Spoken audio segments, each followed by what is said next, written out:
Hi, Ruth.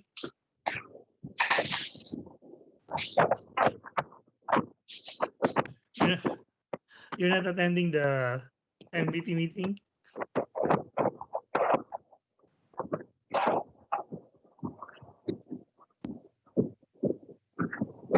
Okay.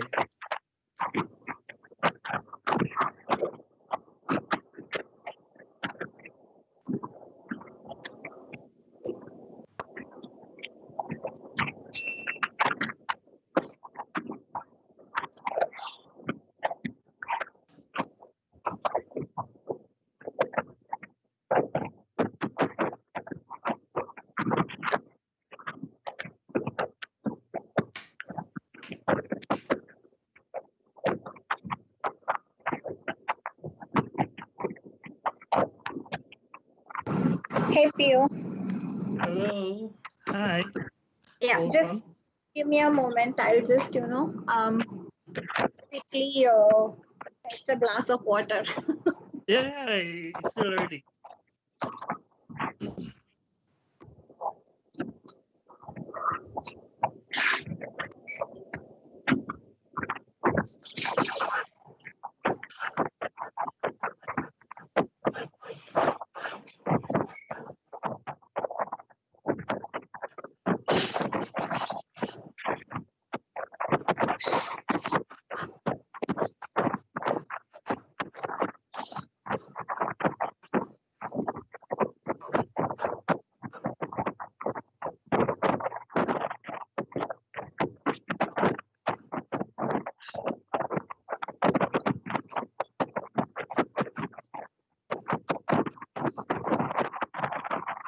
Priyanka, will be hectic day for you, right? Today, and you have to speak at 6 a.m.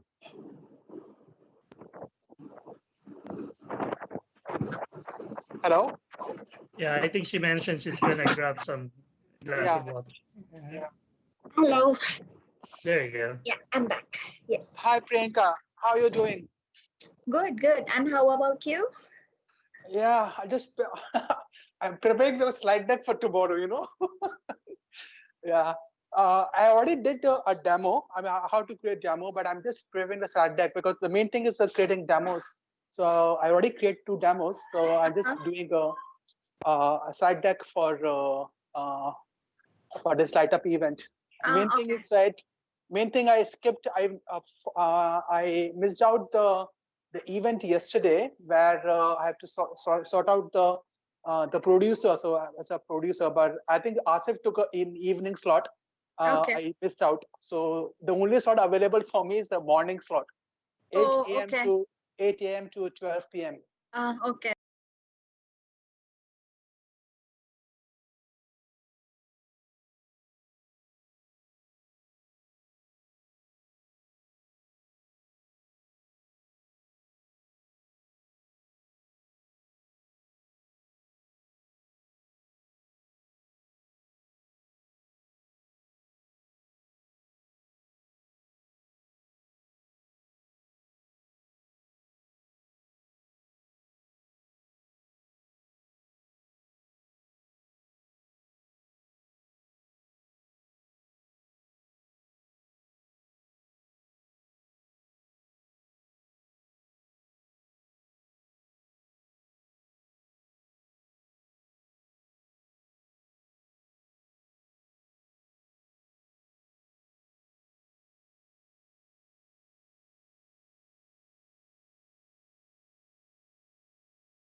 Would have opted for the afternoon slot.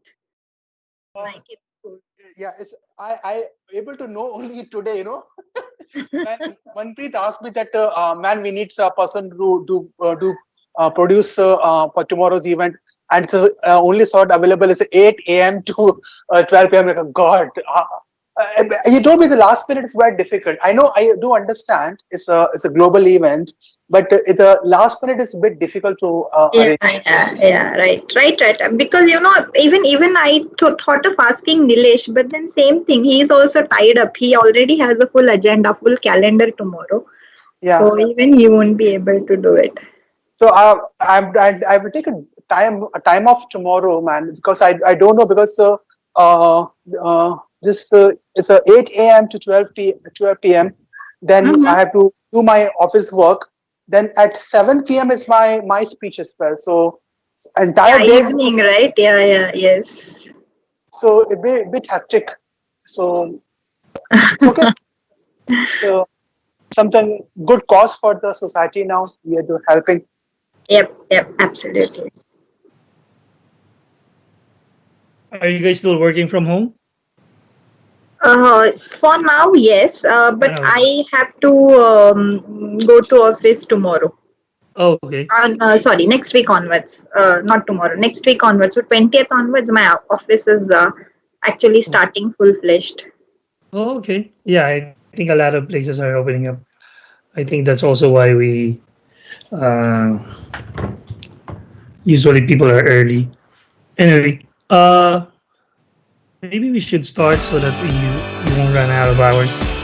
Let me just Can I screen? hang on. Let me just share something.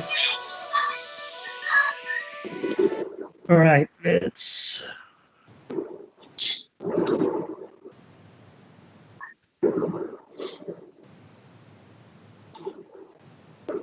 Let me just do some housekeeping, and then you can begin. Absolutely. Yeah. Yeah, so if you're just joining us, welcome to Data Sessions. This is episode 5. So today, let me just get this out of the way, our elevator music. All right, so welcome guys to episode 5.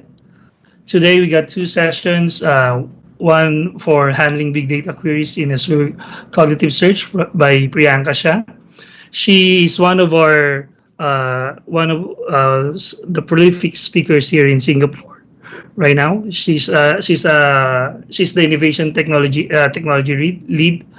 Uh, Before we go to her session, let me just do some housekeeping slides. So if you've just joined us, you can connect with us through our Facebook group. You can see it here. We're the Singapore Sqlpass. It's the data platform user group community for Singapore. So we organize these kinds of events for our user group meetups.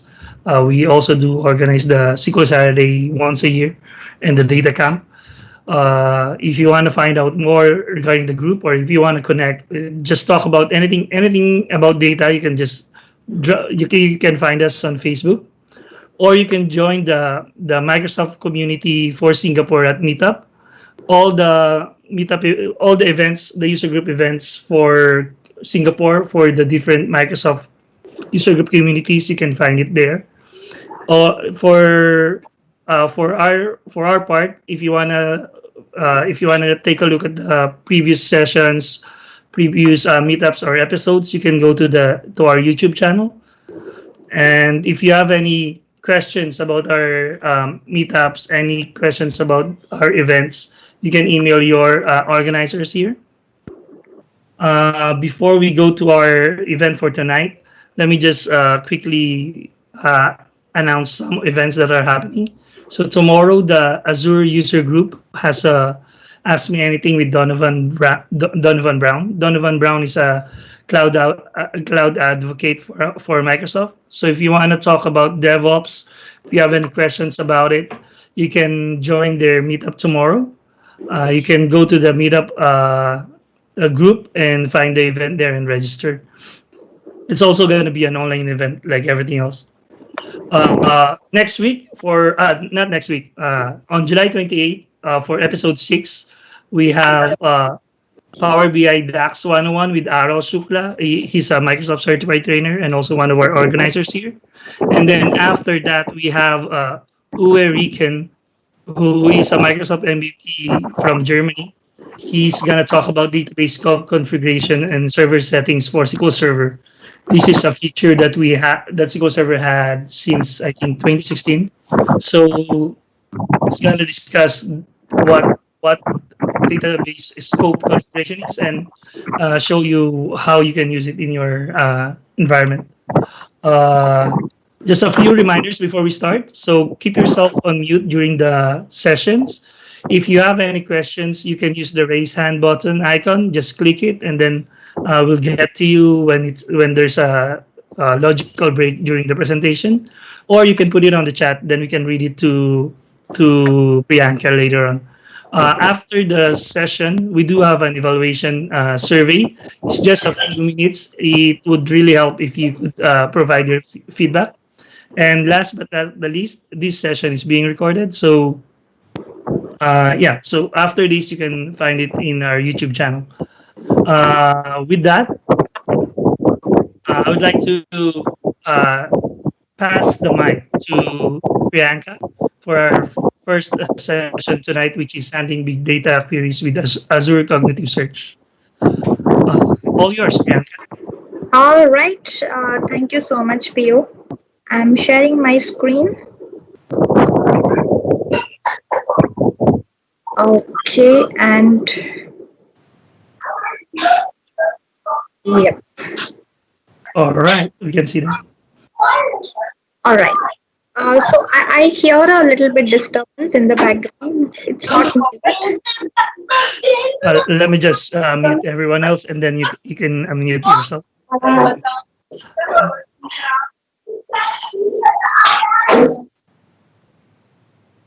There you go. You can unmute yourself. okay. All right, there you go. Yeah, okay.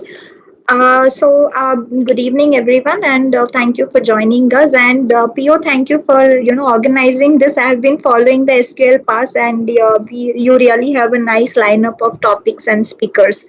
So I'm glad you gave me an opportunity today to discuss about cognitive search, especially for handling unstructured data, big data queries. Yeah, so this is a bit about me. I basically work in the natural language processing domain, wherein I analyze a lot of unstructured data for enterprise search and for sentiment analysis. Okay, so data from varied sources, from varied. So it could be voice call scripts, earning call scripts, data in documents, data in format of undocumented receipts, OCR, all those things. All right, so which is where we use a lot of Azure Cognitive Services to aid us in our data extraction, manipulation, adding meaning to data, giving some semblance of sensitivity to the data. And yeah, this is where it triggered this topic of Azure Cognitive Search.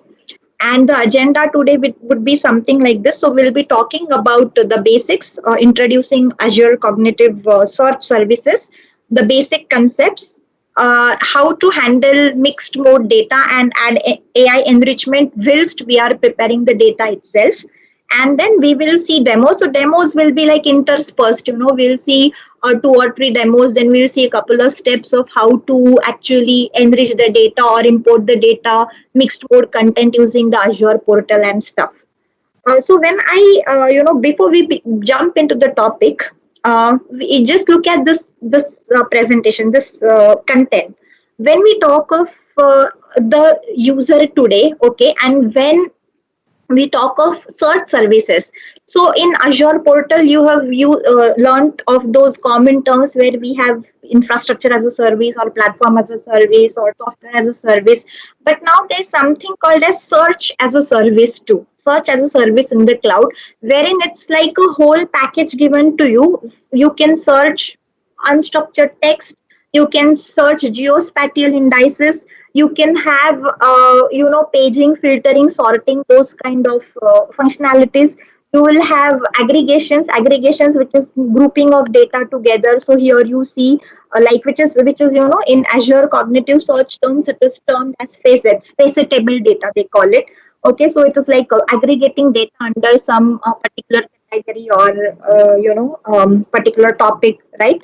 And then you will have paging mechanism. You will have hit highlighting. Hit highlighting is highlighting your actual search term as the content is displayed, so that it is easier for you to spot the most meaningful context for your data and extract that particular data or link or document.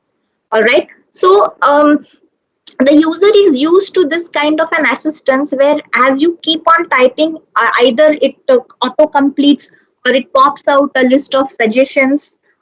So let us discuss a very practical use case which we are currently dealing with in my organization. So we are, in the process of keeping an eye on companies. So we deal with investment and emerging markets, right? So which means we need to keep an eye on companies that are currently working on COVID-19 vaccines. All right. And then we analyze a lot of real-time data coming in from a lot of sources like Reuters, Financial Times, Bloomberg, or even the world global news websites and stuff like that. Now when we do that, and when we are extracting that kind of a content, and let's say we build a search engine around that, now when the user is typing COVID-19 vaccine, he also expects related searches which also tell him about trials which are currently is in an intermediate stage, or trials which are being FDA approved, or clinical trials or failed trials. All those kind of related queries also he might want to highlight at the site, in wherein in Google search, if you see, you get a related search section at the bottom of the page to refine your search or to add on to your search. So those kind of things, now the user is kind of used to this service, and this is what cognitive search as a service it strives to give it to us. Okay. So as I mentioned, it is search as a service cloud solution, and then it is a set of APIs and tools for adding a rich user experience. Okay, and it is capable of ingesting data from a varied variety of data sources, variegated data sources, heterogeneous data sources like web, mobile, enterprise applications. Okay, so this is how basically your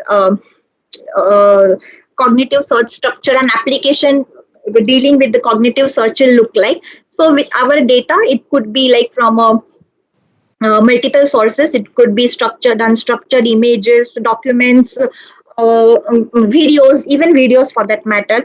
Okay, and then you're ingesting that into cognitive search. We will shortly look at the concept of indexing, within which is standard or AI enriched. Okay, so once you use indexers to index your data, you will be storing them into indexes. Indexes is derived from the basics of Elasticsearch, and as we all know that Azure Cognitive Search uses Elasticsearch behind the hood, under the hood. All right. So all the capabilities of Elasticsearch are also very inherent to Azure Cognitive Search, but it is an abstraction on top of that. So which means it will give you more features and more ease of use as compared to just your plain old Elasticsearch. Of course, Azure Cognitive Search is not, and I repeat, and I absolutely, please make a note of this thing, that Azure Cognitive Search is not Elasticsearch in the cloud, as many would like to believe, or many actually think so. It's not.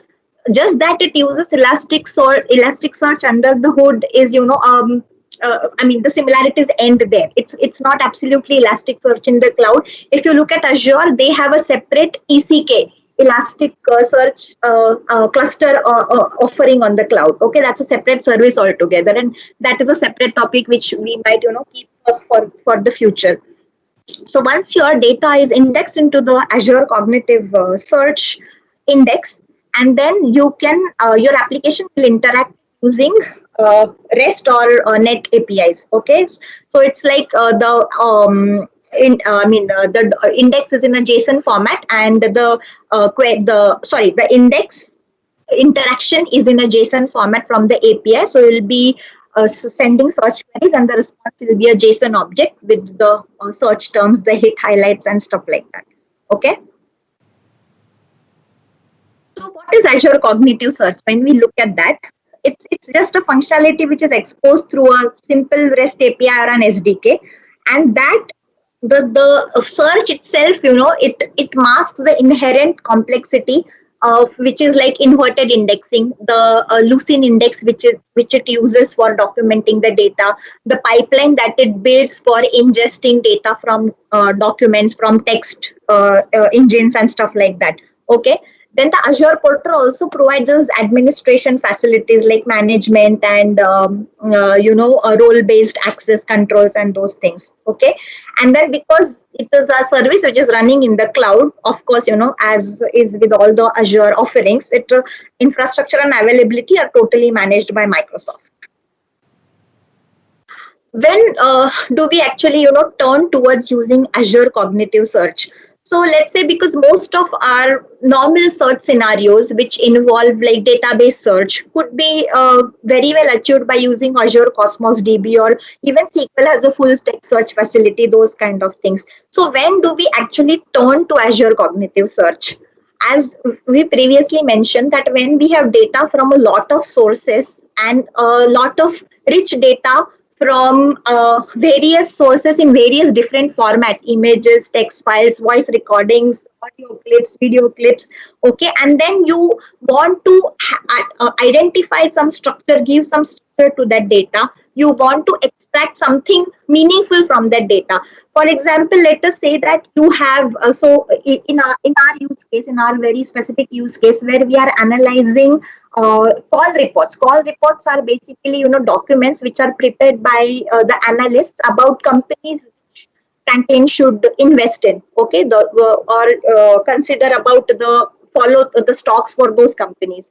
So basically, it is a document consisting about the prospects of the company, the shareholding structure, and their performance, annual earnings, and those kind of things. Now, when I look at cognitive search here, what all are the things which would be of prime importance to me? It could be named entity recognition, like for example, the company name, the CEO name. Okay, it could be related entities like the name of the countries in which the company is there. Some of the key terms like profit, loss, financial related terms. Okay, so these kind of information is of importance to me. So when I want to extract such information, when I have to have some kind of sentiment analysis on my data. So let's say, like, I have a humongous text of about a couple of thousand lines. Okay. And then the entirety of that is just like the summary, the sentiment of that entire text is a bit negative, saying, the moral of all those 1,000 lines boils down to the fact that the company is not going to do well in the future, and that's why we must not, invest heavily in it or something like that.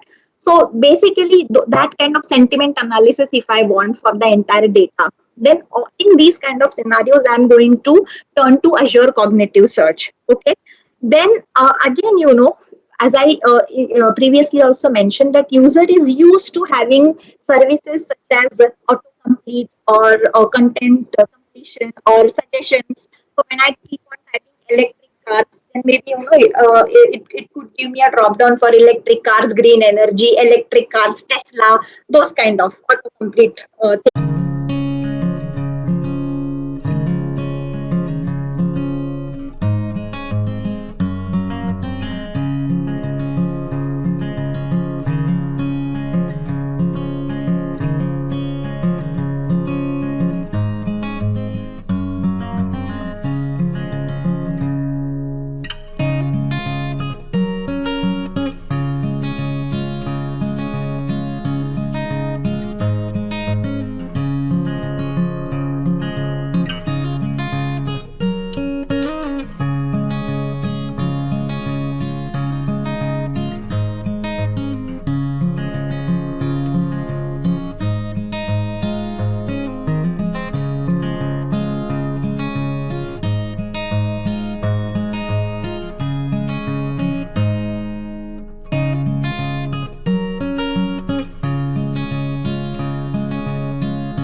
for electric should also fetch me electricity. Okay, so those kind of synonymous terms or contextually similar terms. So these kind of NLP related features are also possible using Azure Cognitive Search.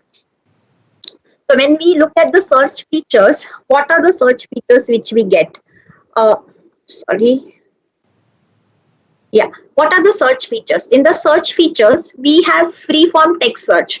Free-form text search could be, you know, your normal simple search, Lucene-based inverted index search, or just a normal keyword search. Geospatial indices where you can search locations. Filters and facets. Okay, so filtering is like, you know, you're filtering on a particular region, city, country. Facet is aggregation, whether you can aggregate your data based on some particular feature. So in the example which we saw, it was maybe, you know, all the search results were aggregated maybe based on a hotel rating. So on a hotel search website, hotel rating could be a feature in which I'm grouping the hotels so greater than 4-star or 5-star, or hotels having gym or pool facilities. So those are facets, aggregation mechanisms, a feature under which the search results can be aggregated. User experience features are the ones which we talked of, auto completion, suggestion. Okay, AI enrichment features are the features which, while we are creating the index, which we will shortly see when, you know, I'll take an example. So when we are creating the features, the index, importing the data, that time itself, you know, we can add some enrichment features like, do I want to have text analysis, sentiment analysis? Do I want to have text analytics like named entity recognition, like, you know, recognizing names of prominent people or cities or countries or companies? Okay, or do I want to have image recognition, optical character recognition, is handwriting recognition or something like that? Do I want to have image caption generator? Okay, so I have an image and then maybe, you know, you extract some kind of a caption from the image, tagging the image, or do I want to have celebrity recognition from the image? So all these are actually, you know, features which you will see in the Azure portal when we see the quick demo. These are actually features you can impart to your data. So whenever you are importing your data from an unstructured data set, okay, or a variety of input files, these are actually the things you can do to add AI enrichment. Of course, you're welcome to skip that step, you know, if it is not if it is not of prime importance for us. But then just imagine the kind of flexibility we are getting beforehand, even before our data is being pulled into the index. There is a concept of knowledge store also, which we'll revisit it.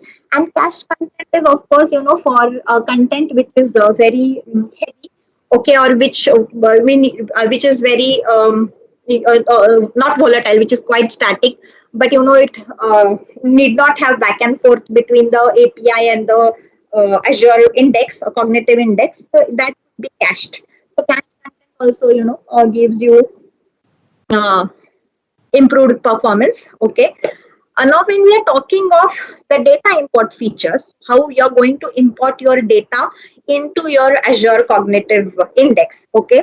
So then you have data sources, which, you know, from any source which we mentioned, could be text files or audio, image, database, non-related database, text files. Okay. And finally, when you're trying to pull the data, this is the indexes which will come into play, which will actually, you know, ingest the data and put it into an index. The data could be hierarchical or, you know, nested data structures. For example, you look at your address. Address is a hierarchical data structure comprised of your province, state, city, region, postal code, and stuff like that. Okay, so complex data types are also identified. Okay, and you have relationships one to many, many to many. Okay, and you can also perform linguistic analysis.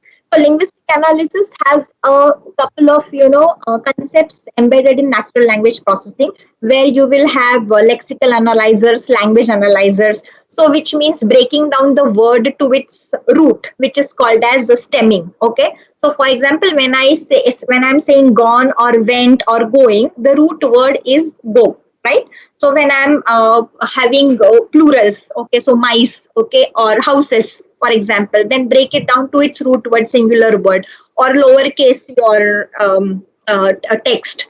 Remove the white spaces, remove words like stop words like the, or, and all those things. So linguistic analysis is also inbuilt into our Azure Cognitive Search. You just have to select that feature. Want to have linguistic analysis. I want to have, a stop word removal. I want to have image recognition. So these data import features are also embedded into our Azure Cognitive Search as a service when you're trying to ingest your data and build your index. Okay. Now, how to use Azure Cognitive Search? Straightforward. If you're using via portal, Azure portal, which is how most of us will use it. Okay. So you just need to create a resource which is under the name of Azure Cognitive Search. Then you create an index. Okay, create an index is you.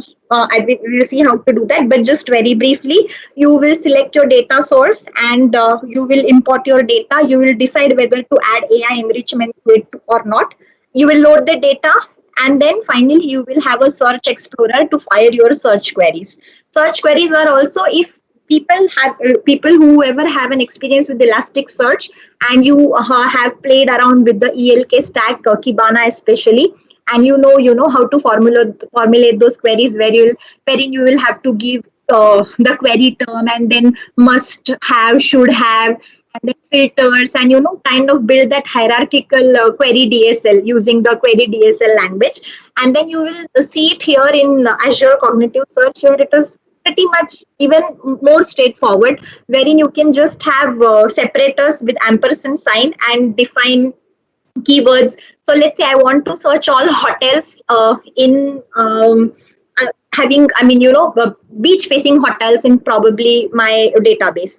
So just give search equals to beach, give filters like, maybe and filter is rating greater than 4 or rating greater than 5 and count equals to true. So these kind of very simplified kind of queries you can just type in and get your results in, with the least headache. So before we move on to, seeing how to actually create an index or the concept of indexer, okay, I just want to establish here, because Azure Cognitive Search also uses Elasticsearch under the hood, and the concepts of types and indexes are derived from Elasticsearch. So let us establish a context between what we mean by an index in our normal RDBMS terms. So when we call something which we call an index is nothing but a database in our RDBMS terms. A shard. So whenever you create an index, by default, Elasticsearch or Azure Cognitive Search will create a certain amount of shards. Okay, and so that is nothing but equivalent to a partition. When you say type, so type within an index.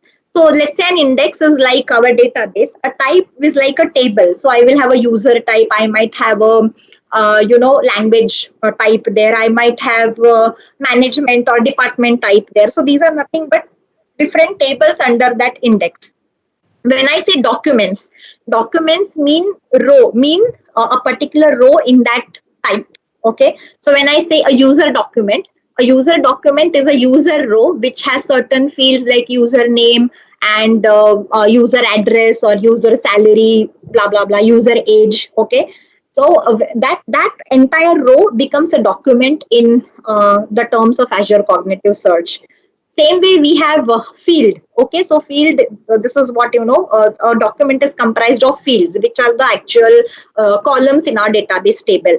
A schema, it will become a mapping. Okay, so how the different fields are mapped, what is the mapping between different fields, what is which field is numeric, which field is searchable, which field is filterable, which field is retrievable, which field is facetable, all those kind of things, right? So because we are dealing with actual attachments also, which is the documents in text or PDF or image format or those things. So in our normal linguistic terms, when we say document, this document is different from our Azure Cognitive Search document. Okay, the normal text or PDF files are termed as attachments in Azure Cognitive Search or Elasticsearch universe. Now, what makes, for example, let's say you try imagining that as of this date, we have around more than 500,000 of documents, call reports, okay, which are PDF or doc or docx or pptx, and the users can search all of those call reports for any given search term and return the results, like, maybe in say couple of seconds, even lesser than that. Couple of seconds is also, I'm talking of, a much bigger time than what the actual time it takes to retrieve the search results. What makes this Azure search so fast? Okay, so it was using the inverted index, which is, the Lucene index. Very simply put, a Lucene index is what, let's say if you wanted to look at one particular term or one particular concept in a white paper. So rather than going through all the 100 pages of your research paper or white paper, people normally go to the appendix section or the bibliography where they have references, and then you try to spot out that particular word from the appendix and go to that particular page. That is called as an inverted index. Okay, so this inverted index is what Lucene also uses. Basically, what it does is it will have something called as term frequency and inverse document frequency. So it will map the term and the position in the document. Okay, so for example, let us look at this sentence. It's best to forget the great sky and to retire from every wind. The bright blue butterfly hangs on the breeze. Under the blue sky in bright sunlight, one need not search around. So it has plotted all the terms except the stop words like it's and to and the, okay, in and all those things. And then it has plotted the document and the position, right? And then let's say if I wanted to search something called as a blue sky, okay? So blue appears in document 1 position 3 and in document 3 position 2. Sky appears in 2 position 8 and document 3 position 3, right? Then when I'm saying blue sky, you just have a intersection between these two. So basically both words together, they appear in document 3, right? So 3.2 and 3.3. And then this is when I'm going to return a document 3 with the 100% relevance that search term is found in document 3. So this is, put in very simple terms, very layman terms. Actually, if you, if you see the lot of going behind the hood, wherein you will have characters split into grams, n-grams, bigrams, trigrams, you will have a lot of analyzers, you will have a lot of tokenizers, okay? You just to put this into perspective, when you have a term like winter is coming, okay, how it is indexed. So let's say this is the document and winter is coming, we have the term and the frequency is mapped, okay. So forgive me for, taking the terms from Game of Thrones, okay. Second sentence, ours is the fury, okay. So yeah, tokenizing. Tokenizing is basically breaking down the terms and taking them individually, okay. So ours is the fury, and then again, document 2, then the word is again mapped. So now it is coming twice and in documents 1 and 2. Similarly, the choice is yours, right? So when you index it, the choice is yours. Again, the word the has appeared twice and the documents are 2 and 3. Is has appeared in all 3 documents and stuff like that, right? And then finally, when I have to search all 3 documents for the word is coming, it would intersect those sets coming up with only one matching set, which is the document one. This is how the inverted index works. Now, when we have to add linguistics or modeling to our index, building index, search engine, or handling our unstructured data, raw data, finding patterns in data, then there are concepts of tokenizers, analyzers, and filters, okay. So each of this is a very big topic in NLP, but just to for the sake of our demo here and concept here, we'll try to see it very briefly. Okay, so whenever you are ingesting data from these varied sources, PDFs or images or whatever, there is something called as pre-processing. Pre-processing step is tokenization, stemming, lemmatization, and stop word removal. Tokenization, as we saw that, it will just break the words into tokens. Then when we have, so this is the, let's say if this is the input, the quick brown fox jumps over the lazy dog. then it will have first of all a char filter where it will filter. I mean, it will strip out all the formatting HTML and stuff. Okay. Then tokenize will just break the sentence into words, different individual words. Then token filter will remove the stop words like the, is, on, all those things. Okay. A lowercase token filter will lowercase all the characters. Okay. Then you have lemmatization and stemming, which will break the words like jumps, okay, or jumping into its root, which is just jump. Or as I was saying that let's say we have going, went, then it will break down to its stemming is it to its root word, which is go. So those kind of things, they are happening under the hood. Okay. Let us, before we go to the AI enrichment, let us see how we are actually achieving all these things inside of Azure Cognitive Search. Okay. So, yeah, I will just go to here Sqlpass Azure demo. Okay. This is my Azure portal, and I have created a Azure Cognitive Service, search service. Okay. Let me go home and let me show you. Okay, so this is a search service. You see this type here is search service. To create a search service, what you are going to do is you are going to just create a search for a Azure Cognitive Search here, right? And you just give information for the subscription, the resource name, and you are going to create your resource. Now I have named my search service as Azure Sqlpass Azure demo. Okay. What it has inside, whenever you are creating this cognitive search service, basically now you can see here that there are a couple of indexes already present inside. Okay, so indexes is what we talked about, the databases inside it. So it has a hotel sample index with the 50 documents. It has something like hotel reviews and Azure blob index. We'll see what this is shortly. Okay, let us see how you are going to import data and create these indexes. Now for your demo purpose, there are something called as samples here. So connect to your data. You could actually connect to your existing Azure blob storage where you have created containers. So you have your Azure storage account. You have a container inside, and you have uploaded files to blob storage inside that container. You could connect your index to that so that you are fetching data. Or otherwise, just for the sake of brevity and getting introduced to the concepts of AI enrichment and stuff, let us create data from the samples available here. Okay, so these are inbuilt here so that they let us play around with indexes and the concept of user enabled user favorable features like auto suggest and content related content manipulation.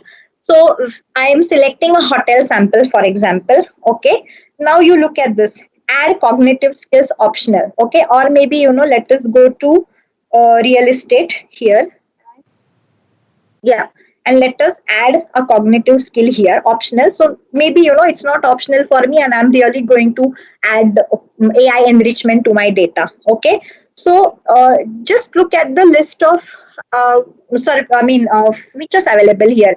You are attaching cognitive services. Okay, attaching cognitive services is all the Azure cognitive services you have, like computer vision is there, text analytics is there, then decision making is there where you have news search. Okay, all those kind. So I am not going to add anything. Let us stick with the default. Okay, whatever is the default here. So that is what will keep the default configuration. Add enrichments. All right. So I just the skill set name could be anything. We'll just keep it as it is, right? Now granularity level. Granularity level is what am I going to? How am I going to? Construct my data. So there's a concept of whenever it is reading the data from these documents, there's a concept of pages and sentences. So I want to divide my data into a 5,000 characters chunk and return those data in pages. All right. So this is my granularity level. You could choose any of them, that is source field or sentences. But because my data here for the demo sake is not very big, maybe only around 50 documents, that is 50 actual documents rows there. I'm not really in favor of sentences. So let us go for 5,000 character chunks data here. And now you just look at the cognitive skills which are available to us. Extract people names, extract organization names, extract location, that is geospatial, key phrases, okay, detect language, translate text from English to some other language, extract personally identifiable information, detect sentiment. How powerful this is, let us put it in context and see, for example, a text analysis feature. Okay, so maybe I have this kind of sentence, and when you're analyzing it, okay, then how I mean, what all things you're going to get from it. The key phrases, where it is, dinner party, steakhouse, pre-order, kitchen, email, great menu. The sentiment of the entire document, whether it is positive, whether it's neutral, whether it's negative. And you will have named entities, like I was saying, proper nouns or locations, or identifiable entities like names, right, or addresses here, or it becomes very easy to identify an index. So I know that this is a phone number, this is a URL, okay, this is an email. And then these kind of entities, it is easier for me to filter out and then try to use them when I'm manipulating suggestions or autocomplete or type ahead search and those things. Okay, so for here, let us maybe if I say source data field is description, okay, let us keep it as okay, let us keep it as ID only, maybe the source, yeah. Okay, and then I will maybe say extract people names, organization names, location names, okay, key phrases. I have detect language, no need because I know that, sorry. And maybe I have detect sentiment, translate text. So I have chosen all these AI enrichments, okay. Save enrichments to a knowledge store. If if I enable this kind of thing where choosing to preserve it in a knowledge store, it will be stored in and it persisted in an Azure blob storage, and then I can actually browse through the structure. So I'm providing it something which is unstructured data. It has images, it has text, it has thumbnails, it has the documents of various formats, PDF, text, and doc, and PPTX, and stuff like that. Now, whenever after all these things, and whenever the Azure Cognitive Service is trying, Cognitive Search Service is trying to extract meaningful data from it.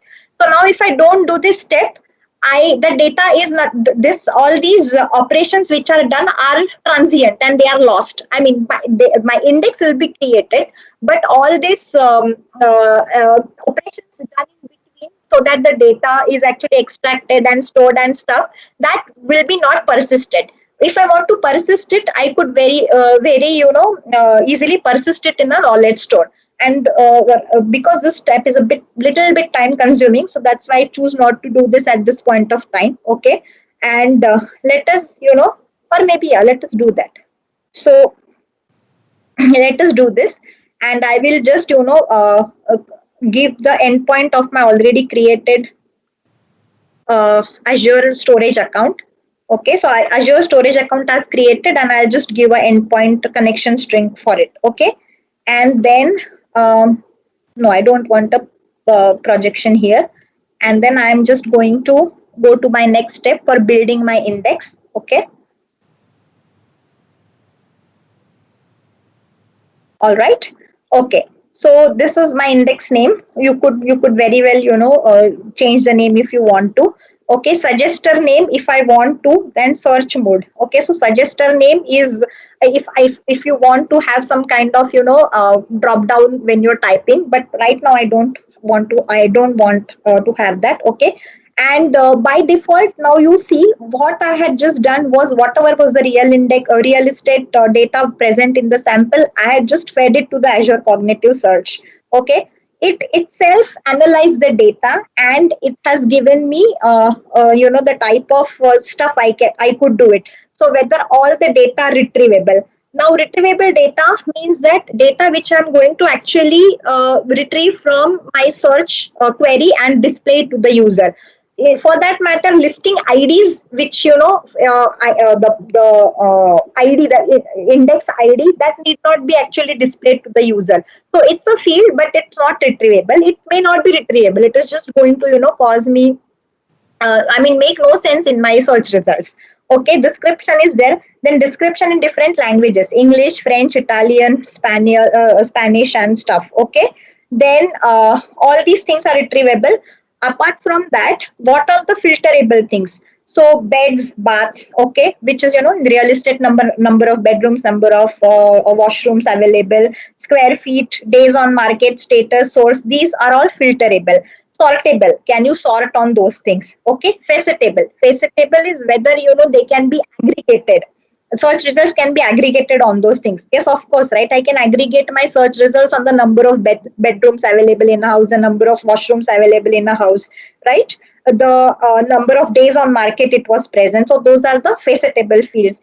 Searchable are, can I fire search on that? So when I retrieve search results, can I further search on the descriptions and the square feet and the source, the price, for example, the city. So these are all searchable fields. Okay, and you could I'm going to stick with the default. You could make your own changes here. Okay, so let's move on, right? And now create an indexer.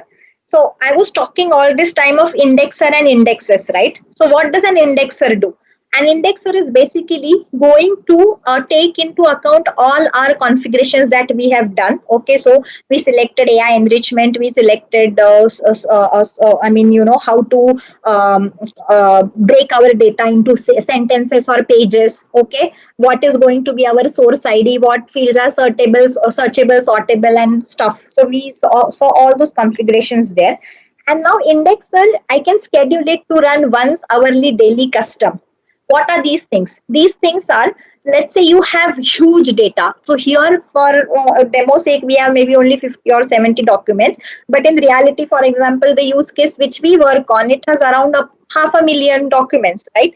And then ingesting that at once with an indexer is not feasible. I mean, you will run into timeout errors, you will run into incompatibility errors. So this scheduling is scheduling to run the indexer maybe hourly, daily, or you can define your custom. So I might define batch sizes to run the indexer in a batch of maybe 10,000 documents at a time, right? So maybe 10,000 documents, then they create the index and again run the documents, or indexer for another 10,000 documents.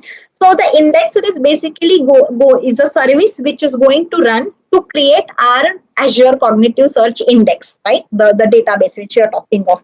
So right now, let us select only once, because as you know, we don't have to have any kind of scheduling here.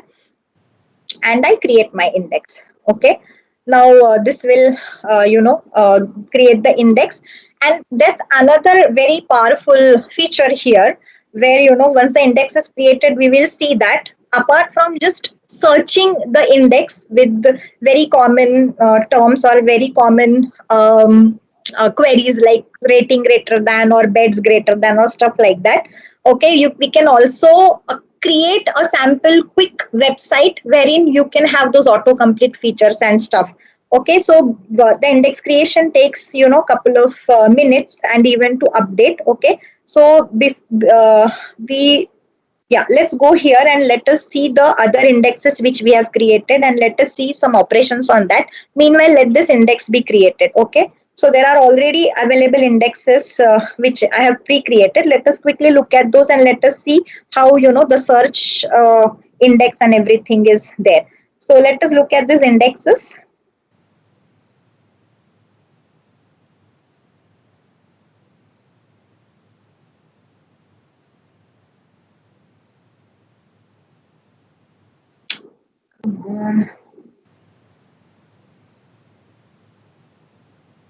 Where's this?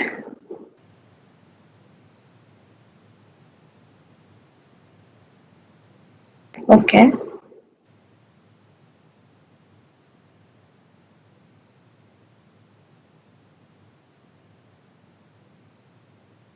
Okay. Something, okay, yeah, sorry. So let us look at, for example, this hotel sample index which we have. Okay. When you open that index, immediately the first tab you're going to have is a search explorer.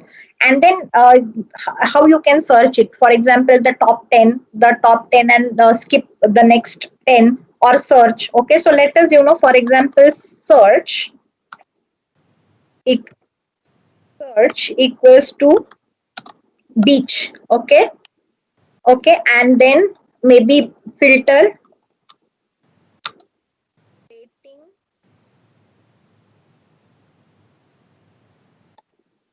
greater than 4. Okay, and I will have and count equals to true, this kind of stuff. Okay, then just see how it has returned the search result, and then all the hotel. So my intention is to search over the description hotels where the description has beach, so beachside hotels. Okay, and the okay, this one should be just single filter. The rating is greater than 4. Okay, and count true meaning that it should give me the count of the search results returned. So there are around 7 search results which are matching my criteria. All right, so this thing. So field score scoring profiles and this one.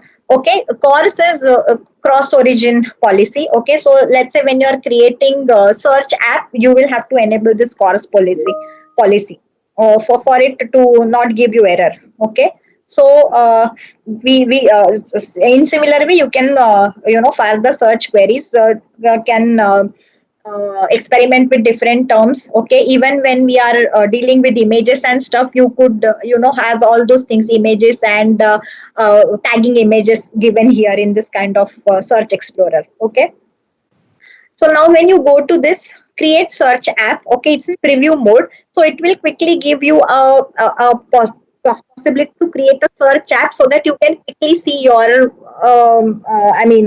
index in action. Okay. So you have to actually, they have given you facilities to have search results sidebar suggestions. Okay, thumbnail is whether you want to display some kind of an image. So do you have a thumbnail? So in our hotels review set, you don't have a thumbnail. Okay, so that's why. Then title. So what should be the title of the search results? So I'm selecting description. It should be a description. Then no, sorry, title should be the hotel name, for example. Yeah, hotel name, and the description should be the hotel description. Okay, and then sidebar is once my search is returned, what should be the stuff which I can actually filter it on or search it on. So let's say ratings, let's say the number of rooms available, or the city which is it in, which it is in. Okay, and in suggestions I can select what would be the fields. For example, I'm trying to type Seattle, then should it give me, I mean, the country should be a suggestion, the city should be a suggestion, the address should be in the suggestion. Okay, so that you can select what to give. So hotel name is one of the suggestion fields. What all should be given? Address, city, yes. What all should be there? Maybe normal, and then what all should be there? Maybe you can select address, city, street, all those things. And finally, when you create the search app, you will get a website which is a sample HTML. Okay, and now let us try, for example, searching. See, it will give me Seattle because I had given my search term, and then it will give me the hotel name. Okay, the description here, and yeah, see the description: luxury hotel, biggest rooms. Okay, and then in the side, okay, let us choose one of the, yeah, let us choose, for example, this thing. Okay, and then in that it is going to give me, in the search bar, it is going to sidebar, it is going to give me what all I can search. I can search by rating, I can search by laundry service. So these are the facetable fields. It has grouped them on laundry service with bar, free wi-fi, pool. Okay, with the address, city, with postal code. Okay, so these are the things which I selected and I configured in the previous screen. Okay, and then finally when you download, this is how you will give it. Okay, and you can select any of these things, and then yeah, so GAC capital is one of the cities where the hotel ID is there. Maybe I will say resort and spa. It is a resort and spa. Yes, here Double Sanctuary Resort. Okay, which is in Seattle province. So this kind of stuff is possible. You see the amount of ease of information, and just imagine you had to create the site with your database where you had hotel descriptions and stuff, and then you had locations and addresses, and the amount of effort which you need to put in creating this using our normal database centric approach vis-a-vis the approach which we are using with the Elasticsearch and Azure Cognitive Search. It's much faster, right? So yeah, so this is these are few of the quick wins which we get, and this is because we chose to have AI here. You could very well do it without the AI enrichment stuff, wherein you need not have any kind of sentiment analysis or image recognition. But more often than not, when you are talking of data from varied sources, which is all these PDF and text files and image, you want to have image data also be recognized, or you want to have image data also to be extracted. So this is where this AI enrichment comes in very handy. All right. Moving on to our presentation, just few more final slides. Okay, so when we talk of, so we saw how this AI enrichment actually works, and how we can have text analytics and Bing's news search or auto suggestions and stuff. Okay.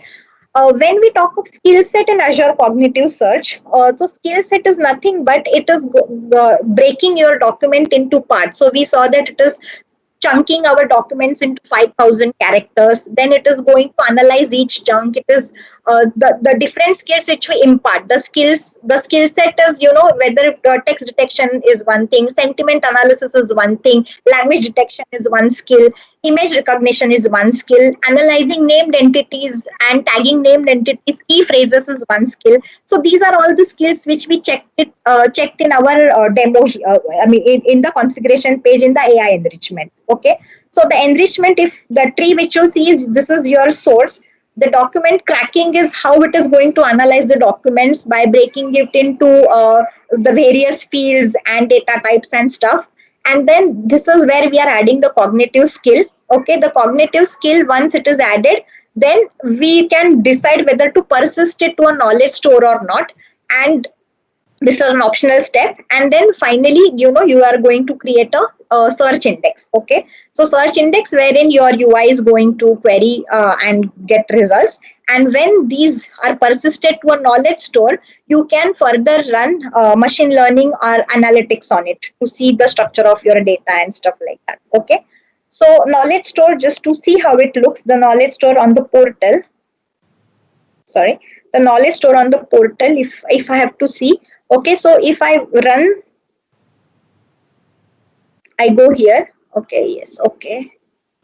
And I go here, I go to I go to my storage, which is my SQL storage. Okay, and whilst creating the hotels, when I've added the AI enrichment and I choose to save it into existing data store. Okay, so existing knowledge store. This is how I will get it. So if you look at the containers here, okay, so this is how you will get it. So if you are going to persist them, go back. If you are going to persist them,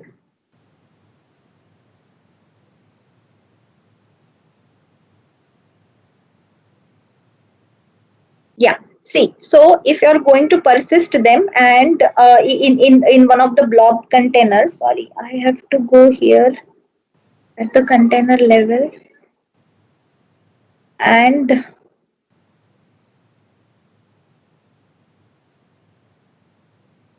yeah, here. Yeah, so this is when when I was trying to do the AI enrichment, and it was extracting data from that, and when I persisted them into a knowledge store, this is what the tables it has given me: the hotel review documents, key phrases, pages. So I added skills for extracting key phrases, I added skills for extracting sentiment detection. So those things it will create tables and persist them in a knowledge store, which I can further pass it on to a machine learning or analytics service, or even add more fields to it and stuff like that. Okay, so this is persisting our AI enrichments to a knowledge store for further data analysis. All right. Okay, so when we are indexing large data sets, the only thing which we need to remember is there could be two ways of going around it. It could be either a push API or using an indexer. But indexers have their own shortcomings, wherein you cannot really push in very large, so big data as such. Okay, you can do it with a few workarounds, but not really. It's not really that efficient. And then you could use push API and few of the tricks of the trade, like having batch sizes, having the multiple number of threads, workers, having retry strategies in case of failure and stuff like that. So yeah, and that's about it. So this is a very complex topic and lot of new concepts to cover, like AI enrichments and skill sets and knowledge stores, which are themselves quite deep topics. Okay, so but just trying to unleash all the features in at one go, so that we know the capability of having cognitive search in our in our search applications. Yeah, very nice presentation. Yeah, I just have one question. Earlier, when you were testing the query, Yeah. the cognitive search, right? You were doing a query string. What type of language are you supposed to use for the query string? Okay, so the query string is, it is supported by the OData feature. OData. Okay, so Oh, I will okay. include a So link so for it's an that OData OData. search. Yes. So, using that OData, it is formulating the search query. So that ampersand and that slash filter and those things, right? They are inherited from the OData syntax. And yeah. All right. Yeah. So, any other questions, guys, before we move on? Are there any other questions on? Let me just check on the if there's any questions.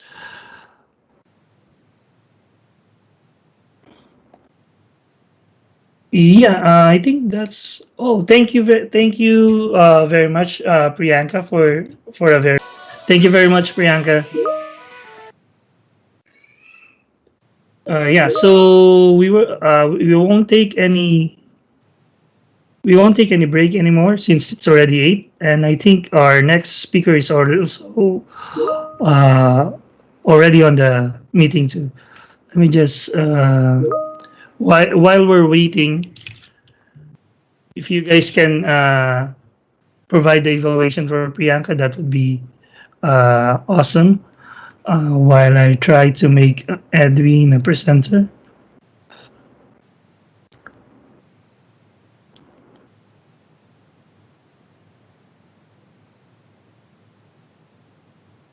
All right, so our next session will be about what SQL Server DBAs need to know about Docker containers. Our speaker is Edwin Sarmiento. He's a Microsoft certified master, a former MVP, a Microsoft trainer. He's based in Canada, and his book just came out. It's the SQL Server DBA's Guide to Docker Containers. So, good morning, Sir Edwin. Good evening. I'm still trying to figure out if I'm supposed to say good morning or good evening. Just to give you guys a little bit of context, we just got back home here in Canada this past week, well, 2 weekends ago. We were stuck in the Philippines for like 4 months, 4 long months to be stuck in a very cramped condo unit because of this whole pandemic thing. And it's interesting how I can see people. It's it gives you a totally different perspective. Being stuck, being stranded, and sometimes we don't really pay attention to what people are going through, because being in a country like Singapore, I used to live in Singapore, I kind of miss the East Coast park. We used to live at a flat a couple of kilometers away from the East Coast Park. We could easily go there, and it is a little bit nostalgic when you think about it, because we don't really pay attention to what's going on around the world because we're comfortable.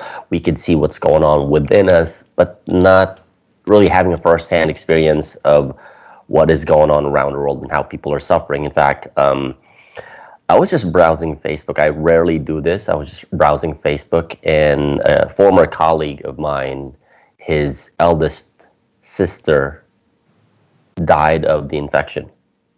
And it's quite sad that things are happening all around the world, but it doesn't mean that, we ignore, other people's sufferings. And so I want you to take, while I'm figuring out how this whole thing works, I want you to take some time today and think about what's the best thing that ever happened to you today. Because sometimes we're so overwhelmed with the bad news, we tend to forget that there are a lot of great things that are happening all around us. I'm just thankful for the fact that I'm home. I'm just thankful for the fact that I've got fast internet. Back in the Philippines, I was working with 3-point-something Mbps every day. So it was one of the best things that happened to me, because at least I was able to finish my book while in lockdown. Anyway, I hope you can see my screen. If you can, please let me know. If not, I'll try to work around it. My topic for today is something that I have been doing since late 2018, I think. I can't keep track of time at this point, but it's something that I have been talking about since late 2018, and early 2019 was the time when I was approached by a publisher to start writing about it. It's all about Docker containers, and a lot of data professionals, specifically database administrators, are struggling to really have a hold or have a grasp of this. Give me a quick second while I switch my my sharing option. I want to share my entire screen. There. Hopefully you can see my screen now. Okay. My name is Edwin. I was a Microsoft MVP for 12 years. My key area of expertise is on SQL Server high availability and disaster recovery. You might be thinking, what on earth am I doing with Docker containers? When you do think about it, the landscape for IT is constantly changing. Back then, we were all just thinking about on-premises. Now we're talking about the cloud. Back then, we were talking about physical machines. Now we're talking about containers. Back then, we were talking about thick clients. Now we're talking about APIs and the cloud, and how IT is constantly, and technology is constantly changing. And my goal for this topic is to, number one, introduce you to a world that some people in the industry have been very much familiar with. The developers are very much ahead of what's going on. Unfortunately, DBAs are way behind. If you have questions during the presentation, feel free to type them in the chat window. Got my website, my email. I'm on Twitter, on LinkedIn as well, although my website's down. I need to call my hosting provider. I want to start off with a premise. This has been a buzzword for the past, 3 or 4 years now? And I want to demystify this word. What is DevOps? I'm taking this from an AWS definition. It's the combination of cultural philosophies, principles, practices, and tools. I've highlighted these keywords because a lot of people think that DevOps is all about the tools. No, it's not. In fact, I remember it's almost 15 years ago, when I was working as a data center engineer for Fujitsu in Singapore. We had been doing DevOps even before it was even called DevOps. It's how we built our team. In fact, every time a new engineer is getting hired, we look for qualities. We look for skill sets. We look for cultural fit. We want somebody who knows how to automate things, knows how to think of moving processes and making sure the processes are efficient, because our goal is to deliver services at a high pace, not just for the sake of doing it at a very fast pace, but also we want to make sure that we're delivering services efficiently. It's evolving and improving products at a faster pace than organizations using traditional software development process and infrastructures have done before. In fact, I remember the times when I was working as a data center engineer in Singapore, is I barely touched the keyboard. I'm barely in front of my computer. I spend a lot of time in whiteboards or with pen and paper, writing down and creating workflows, because we want to make sure that everything that we do can be, number one, automated, and number two, can be streamlined, so that if a new process is introduced or a new product is introduced, we can tell the customer, we can do this efficiently, we can do this fast, and we can lower down your cost, to a point where we actually do our DR exercises every quarter. How many organizations do you know nowadays are actually testing their DR processes and see if it works? We've been doing it 15 years ago. We just didn't call it DevOps. And it's a cycle, it's a process. If we find inefficiencies in the process, we go back to the drawing board and fix it. This is what DevOps really is. It's combining cultural philosophies, principles, practices, and tools. The buzzword around DevOps for the past couple of years has always focused on the tools. It's never about the tools. It's a combination of, again, cultural fit, principles, practices, and tools. It can't be just about you. It has to be the entire organization. In fact, we brag about the fact that even though we're a very small team in the whole Fujitsu organization, we were the most profitable business unit for 3 consecutive years because of this. And this is huge, right? Now, you might be wondering, why do we need a new platform, a new technology, or a new tool? Let's go back to the real reason why technology is getting introduced on a regular basis. Think back to the days of physical machines. This was the day, or these were the days when, if I need to deploy an application, whether it's SQL Server or a web app or a middle tier or what have you, I would have to call my hardware vendor. I would give them maybe a purchase order of a Dell, an HP, or a Lenovo server. What's ironic is this. The ironic thing about this is the fact that, we as data professionals, we who are supposed to know stuff and base stuff off of data, because we're data professionals, right? We make guesses.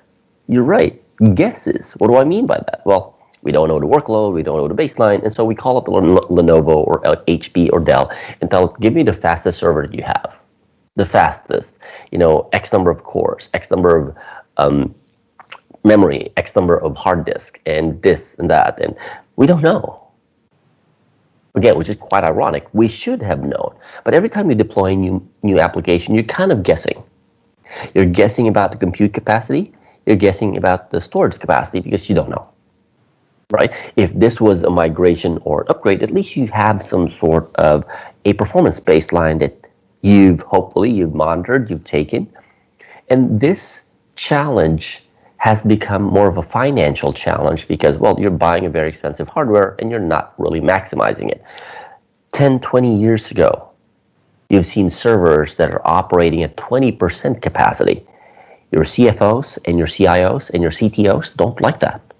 Because at the end of the day, an idle asset, as far as accounting is concerned, is a liability. Hence, virtualizations came in. This is where you're going to buy those very expensive BP hardwares, those Cisco UCS machines, and you will stack it up with as many VMs as you possibly can. Not only are you saving money on purchasing hardware, you're also saving money as far as licensing is concerned. I mean, think about that for a second. I can stack multiple SQL Server VMs on a physical host and be able to run it and just buy one license, well, not one, but number of core-based licenses for an entire physical machine. So just one physical machine, I can run 20 SQL Server VMs. I only buy one SQL Server Enterprise Edition license multiplied by the number of CPU cores, and I can run an infinite number of VMs. Well, I don't want to say infinite, but that's what a lot of customers are doing. Hence, we have solved what the physical machine era has presented as a challenge and into the virtual machines. But here's the thing, though. Even in the days of virtual machines, I remember the days of Microsoft Virtual Server. I remember the days of Connectix Virtual PC. Even with virtual machines, there are still challenges. For one, we spend more time patching operating systems. We spend more time managing operating systems, yet we're not in the business of managing operating systems. What do I mean by that? Well, you do audits. You want to make sure that they're licensed. You do security patching. You do hardening. You do monitoring. You're doing so many things that have nothing to do with the business. And that's why IT is always perceived as a cost center. Guess what happens to cost centers in pandemics like this? They are the very first ones to go. Every cost center, because they want to cut costs. Businesses want to cut costs. And hence, we come into this stage of containers and introducing containers. But what problem does it solve? On top of, well, I don't have to worry about managing operating systems. Right? Imagine the amount of storage space needed in order for you to deploy multiple virtual machines. I don't have to deal with that anymore. I mean, I could reduce the storage capacity needed for my applications if I deploy containers. But really, what problem do containers solve? It's really that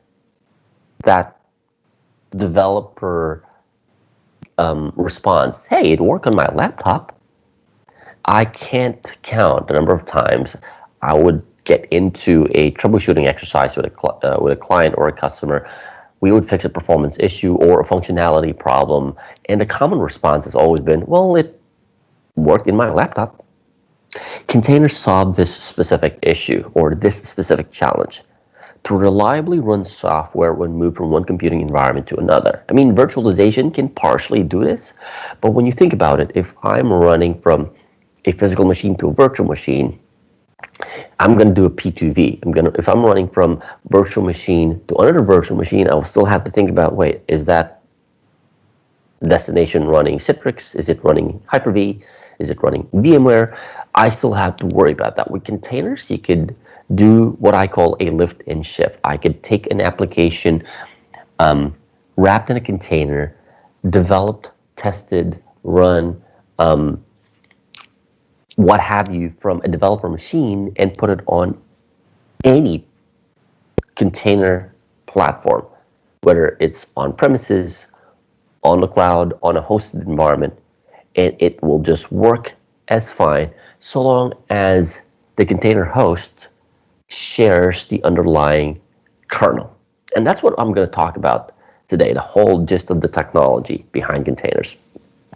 For some of you, it might appear a little bit confusing. So what's the difference between virtualization and containers? I want to show this graphic. Let's look at a hypervisor architecture. In a hypervisor architecture, you have your physical machine, your hardware. You're going to install a thin layer of abstraction called the hypervisor. Whether it's Hyper-V, whether it's VMware, whether it's Citrix, that thin layer of abstraction presents the hardware as a virtual resource. And then you can create your virtual machine. You can assign as many virtual CPUs, virtual RAM, assign virtual storage to the virtual machine, and then you gotta install an operating system. If you were to ask me, I would rather not have an operating system. I would just have an app. But operating systems are necessary evil. They needed, well, we all need operating systems in order to run apps. I wish there would come a time when apps could run without operating systems. And quite frankly, though, when you start looking at a hypervisor architecture, every time you create a virtual machine, you would need a copy of the operating system. Now think about that for a second. Imagine you're running 4 virtual machines, each one running Windows Server 2016 or Windows Server 2019, or even Windows Server 2008, because people are still running that in the wild. How many copies of the Windows operating system are you actually running? In this case, this graphic, you got 4, which means you need to have enough resources to run 4 copies of the operating system. I did mention earlier, you need to patch it, you need to maintain it, you need to secure it, you need to update it, you need to monitor it. One of my clients actually have a spreadsheet of the number of hours it would take to manage a cluster node whenever they're deploying an availability group, and they would then submit that to HR. If they add another node, they would then need, depending on the number of hours, they would then need an additional staff, an operations engineer, in order for them to deploy this particular infrastructure. That's the hypervisor architecture, and that's virtualization. In contrast with containers, say you got your hardware and then you have your operating system. Look at that layer and compare that with a hypervisor architecture. In a container architecture, you only have a single copy of the operating system, just one. Just one. And then you can have a container as an abstraction. A container just presents the operating system. It virtualizes the operating system so that you can run applications on top of it. Besides, like I said, operating systems are a necessary evil. I would want to see that day when we can run apps without operating systems.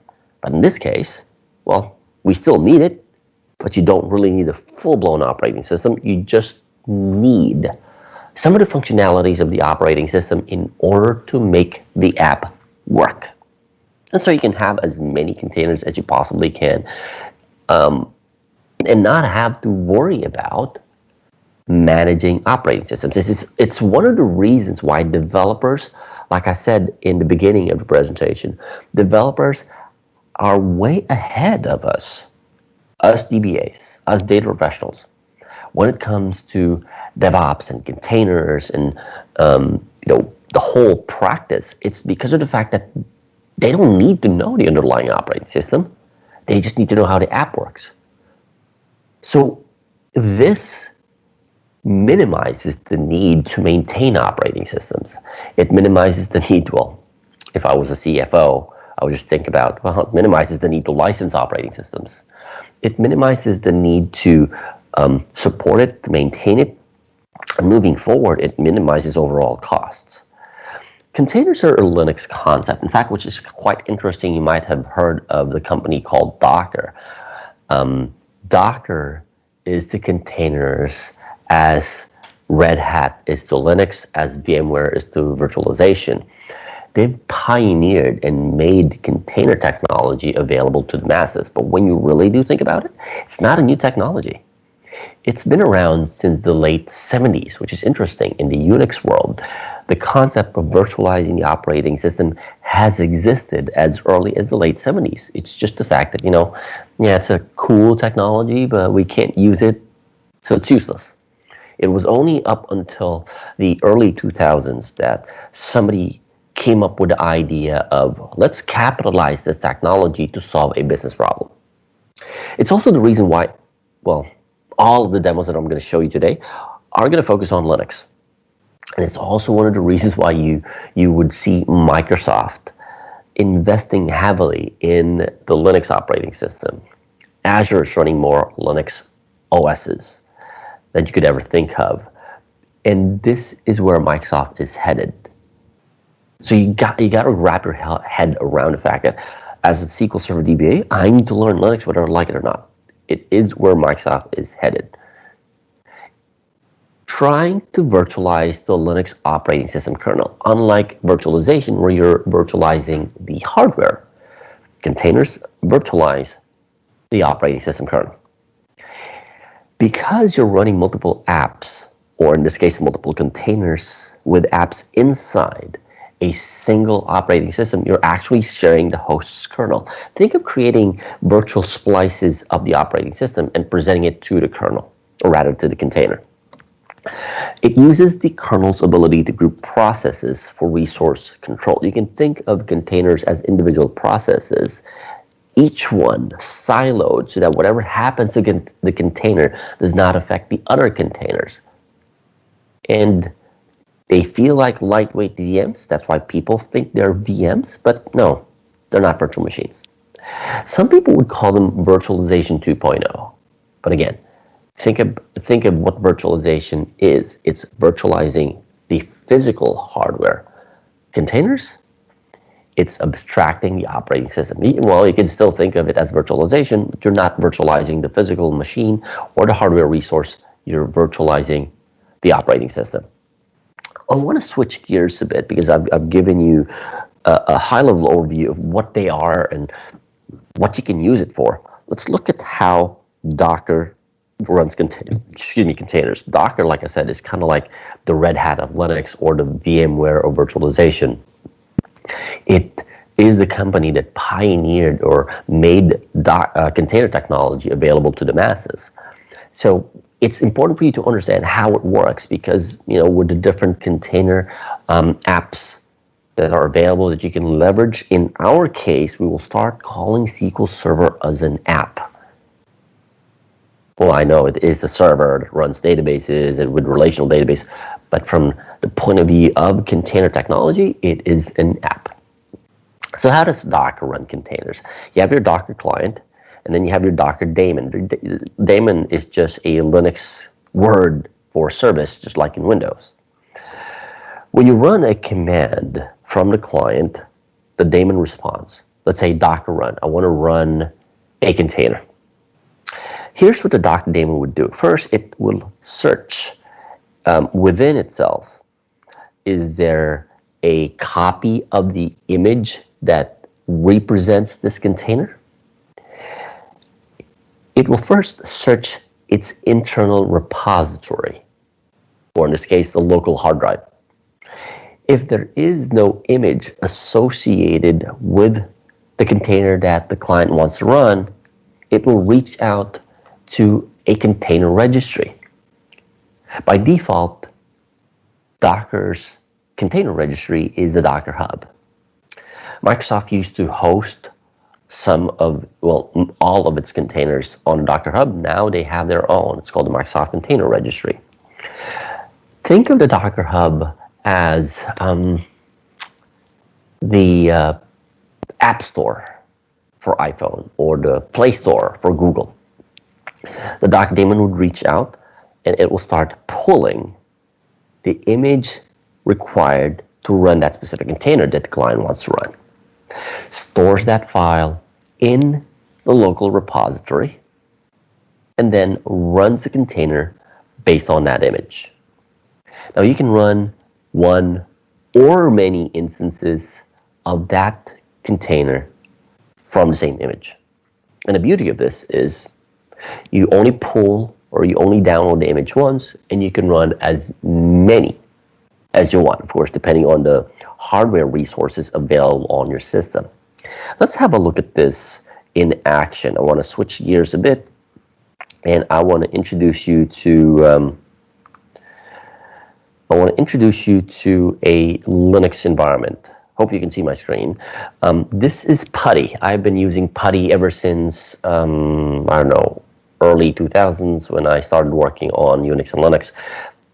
You're going to see me work on the terminal, the command line environment. And again, whether you're a SQL Server DBA or a Windows admin taking care of SQL Server databases, this is something that you need to be familiar with. If you have been writing scripts and automating stuff, this should be very familiar to you. What I have in here is a Linux environment. Of course, I have to type properly. I'm running a CentOS Linux host, and I've installed Docker on the Linux host.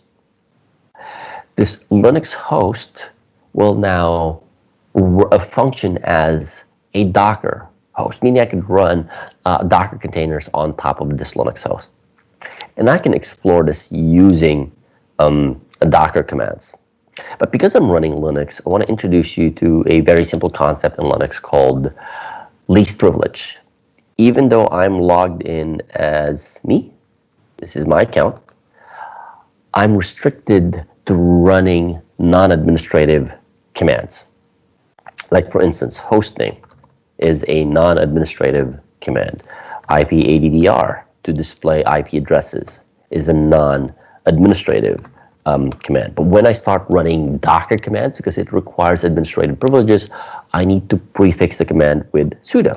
So sudo docker info, I want to display the information of my Docker host.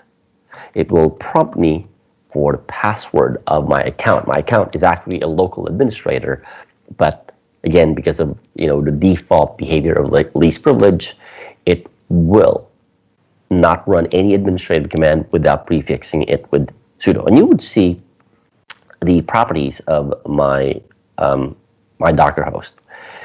I'm running CentOS 7, and the reason I'm running this is because, well, this is the community version of Red Hat Enterprise Linux. So if you're working with CentOS, you could easily work with Red Hat, provided that you pay for support and licensing and you pay big money to Red Hat. This is connected to the internet. Ping, let's say. Why is that? Because I will start running a container, very simple container, and explain how Docker runs containers. I have a very simple command here. Hello world. Interesting, because every single programming language has hello world. And just to demonstrate that I won't be able to run this because it requires administrative privileges, here you could see me running the docker run command, and it's telling me permission denied. So I'm going to prefix that command with sudo. And this is where it explains visually what I just talked about a few minutes ago, how Docker runs containers. First, I ran a command, docker run hello world. Hello world is the name of the image that I want to run. Because this image, this is a fresh install by the way, is not locally available, it searched its own local repository, it's not there. It went out to Docker Hub and started pulling the hello world image from the Docker Hub. Pulled. You might be thinking, what is this? Well, it's a very small image. It says pull complete. Downloaded newer image for hello world latest. So what it did was it pulled the image from the Docker Hub, stored it in the local repository, ran the container. The container functions, in this case, the hello world container I'm referring to, has one function. The function of the hello world container is to display this message. Once the container has done what it's supposed to do and nothing else needs to be done, it exits, it terminates. In fact, sudo docker ps. Docker ps is the command to display all the running containers. You won't see anything. Why?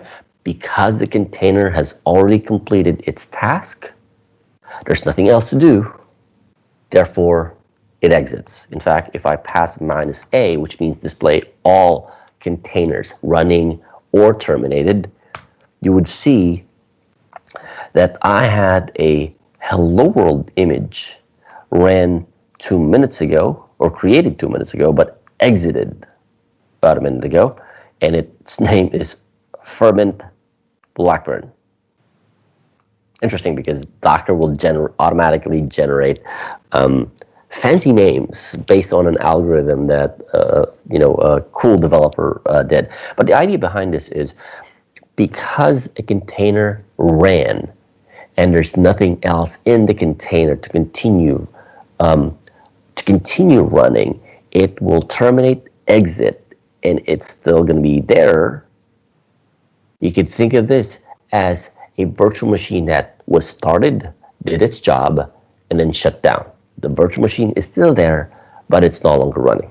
You can run the same Hello World image if you want, using this existing image. No need to create a new one. You got your container ID, you got your image name command. This was the command inside a container that ran.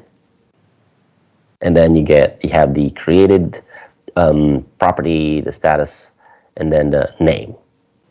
You're also wondering, what's this port? Well, think of containers just like VMs. If you want to access what's inside a container, you need to open up port numbers. You need to open up the container to your network in order to access the application inside those containers.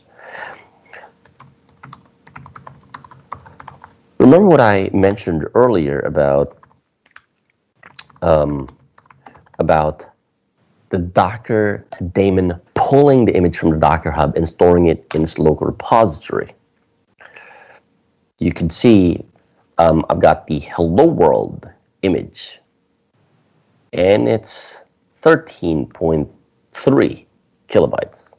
What I did was I pulled some of the images from I already pulled some of the images from the Microsoft Container Repository, because I don't want to be waiting a couple of minutes just to pull or download a 1.61 gig image, right? I think I'm working on a different image here. I think I'll switch back to here. Sudo docker run hello world. And it's going to do the exact same thing, where it's going to pull that image, store that image in the local repository, and then run the Docker container. And it's the exact same thing. Sudo docker images. Yep, this is the one that's pretty clean. So imagine that it's pretty small. Okay, if I run the exact same command earlier, you don't see the message where it says unable to find the image locally, and then pulled it, nothing there. In fact, it took less than a second to run the container, perform its job, and let the container and the app inside the container do what it's supposed to do. Okay. There are a couple of things that you have to consider. Like, for instance, if I wanted to run, or if I wanted to search, for instance, images that I could use. What you're seeing here is the Docker Hub landing page for the SQL Server on Linux Docker containers. Okay, these are the different images that are available for SQL Server on Linux. There's the 2017 latest, the 2019 latest, the ones with cumulative updates, and so on and so forth. And it showcases how we can use these images. So let's use that. Let's try, because I already have, in this case,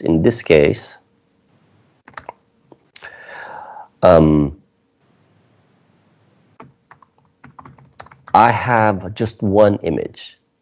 Okay, let's do exactly that. I'm going to run a SQL Server, not Windows, but a Linux. And I want to explain this command. Docker run -e. Well, I need to prefix this with sudo. -e is an environment variable. It's what you pass on to SQL Server on Linux as part of the installation process. Pretty much self-explanatory. You want to accept the EULA, even though we don't really read any of the words and terms inside the EULA. As a password, is this? Yeah, you can be more fancy about your complex passwords, but keep in mind that SQL Server on Linux does require a complex password when you're installing. -p is the port number. I want to access SQL Server on Linux. Okay, I want to access SQL Server on Linux in a container running in a Linux Docker host, and I want to use the standard port numbers. I want to expose port 1433 on the container and expose that on the host. I want to name it SQL Linux Con 01 because I don't want Docker to name my container. It could be fancy, but I won't be able to find exactly which container it is. -D is detached. I don't want to be connecting interactively to the container. Besides, SQL Server, if I can run SQL Server without a UI on Windows Server Core, I would. It prevents people from logging in, doing nasty stuff, and rebooting machines. And that's why we have the -D. We want it to run as a detached container. -H, I want to use this as a host name. Better yet, while I'm explaining this, might as well run it. This is the host name because some developers like hard coding computer names and instance names in their code.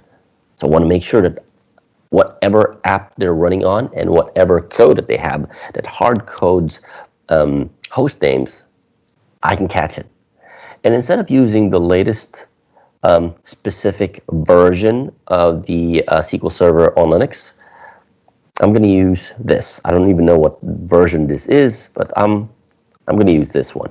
Okay, Microsoft. This is the image that I want to run. Let's run this in this environment. Okay, and exactly what happened earlier, it didn't see the SQL Server, MS SQL-server-linux image in the local repository, went out to Docker Hub, searched for that image, whether the image is in Docker Hub or on Microsoft Container Registry, and got redirected there, pulled it, and you could see all of these layers being pulled. The images are broken down into multiple pieces, just like Lego pieces, and then they're meshed together, grouped together to build a full-blown image. And you can see their downloaded newer image for Microsoft SQL Server on Linux. We could check Docker PS that this is already running. See this? This is the container ID. This is my image name. Like I said, I don't really know what version. Well, I know it's SQL Server 2017, but I don't know which CU is in there. I don't know if it's RTM. I don't know. We would have to check. The command running inside a container is this. It's inside the opt msql bin SQL SER-VR. If you're familiar with that, it's the exact executable that we see in SQL Server on Windows. It was created 21 seconds ago.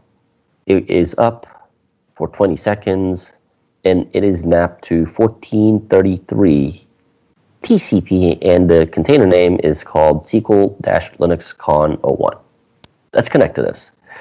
IP-ADDR. I will connect to this using the IP address of the host, and I'll open up SQL Server Management Studio and connect. And we could check and validate, select at server name,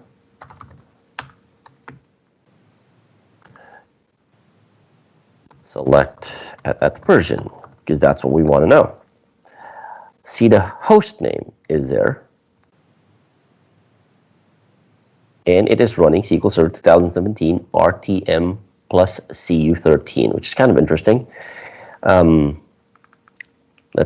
And if you look at the operating system, interesting. It's running Ubuntu 16.04.5 when in fact I'm running CentOS Linux. Remember what we talked about containers earlier? Containers abstract or virtualize the operating system kernel. Keep in mind, even though Red Hat is based on is a different distribution than Ubuntu, they still share the same Linux kernel operating system. So the only thing that the container would have will be the difference in the underlying kernel operating system, which means I can run the exact same SQL Server on Ubuntu Linux container on a CentOS host, on a Red Hat Enterprise Linux host, on an Ubuntu host, or on a SUSE Enterprise Linux host. Of course, so long as those platforms are supported by Microsoft, you should be able to run them. And this is, again, one of those challenges that I mentioned earlier. This is one of the big reasons why containers have become a thing. I can have a developer working on Ubuntu on his or her laptop, create a container, deploy it on AWS, on Azure, on GCP, and it would just work. This is the beauty of containers. Unlike, well, worked on my laptop, but it couldn't run on production. So think of it this way. I could have a developer running an Apple MacBook Pro with a Docker container running a SQL Server 2017 on Ubuntu Linux, deploying it on on-premises CentOS Docker host or on Azure as a container, and it will still work. That is the power of containers. Now let's go back to the presentation and see what else is in here. We've seen how Docker runs containers. We've seen the architecture behind it, where you have your Docker daemon, which is your Docker host. We've seen Docker Hub, which is the repository of images. You've seen a Docker client, which is basically a command line interface that communicates with the Docker host. You've seen how images are being pulled and how images can now be run. In fact, why don't I go back to the environment and kill the image. Sudo docker ps. The image is still running, right? Want to kill it and remove it. Docker stop. And the good thing about this is because I provided a meaningful name, I can stop and remove it. Okay, this is me stopping and deleting a container. What if I want to run another instance of that image as a container? Remember how long it took for the image to be pulled down, to be started? Now think of it this way. How long does it take for you to provision a SQL Server database today without containers? Think about that for a second. It depends. If you're deploying on a physical machine, it might take forever because you have to submit a purchase order. You have to get your purchasing department, reach out to the vendor. The vendor has to deliver the physical machine. The vendor has to rack and stack the physical machine, connect the cables, connect the wires, and then you install SQL Server, and then you create the database. How long does that usually take? Yes, I know what you're thinking. In a container, boom, done. Yes, you might be wondering, wait, what does that mean? I just deployed SQL Server in less than half a second. And it's a new container. If you recall, it now has a different container ID because I just deleted the old container and removed it in the Docker host. And now this is an entirely new SQL Server instance. Let's have a look at it. Yep. Same image, therefore same version, same host name, but totally different container. And that's how quick it is. And like I said, the developers are now starting to take over the job of DBAs. Well, part of the job of the DBAs because, well, they know how to deal with containers. They can just pull a SQL Server on container image, run it on their machine, create database, run scripts, deploy it, wrap it up in their deployment workflow. They don't need DBAs. And that's why we need to make sure that we're catching up on this, because sooner or later, the developers will start taking over most of the tasks of the DBA, even though they don't have any clue about what data is and how to take care of data. Okay? Again, you've seen the power. It's as easy as want to deploy, run a command, boom, done in less than half a second. What took time was the amount of time it took to pull the image initially, but once the image is already on your local repository, quick and fast. Okay? I mentioned images and containers, and I may have accidentally interchanged these two words, but what are they really? Let's differentiate an image versus a container. An image is a read-only template for creating application containers. Think of an image as a virtual machine golden image. Let's say I want to deploy a Windows Server 2016 with an application. I would install everything that I need inside that image and then mark it as read-only. If I want to deploy a new virtual machine, I will just use that image as a starting point. The image is still read-only. Any changes made to the virtual machine is written on a different file system. Think of images like, I forgot what the exact term is for Hyper-V and VMware, but think of this as the read, because I'm using it in my environment, as the differencing disk in Hyper-V. Okay? Containers, on the other hand, are a runtime instance of an image. The container will always be based on an image, but because an image is a read-only template, containers can't write on to the read-only template. So here's how it works. You can think of an image as a set of file system layers. Each file system layer contains a delta, a change, and that change could be an operating system dependent file like a library, or it could contain an application file like your SQL Server binaries, or it could contain application dependent files like a cumulative update. These file system layers function like Lego pieces. Think about that for a second. Lego piece. I could use different Lego pieces and come up with something. Could be, an action figure, maybe Lego Ninjago or what have you. Put them together and I can come up with something. And then I can use the exact same piece to create a totally different thing. This is the reason why the images can be compact, because when you think about it, every SQL Server image starts from an RTM image.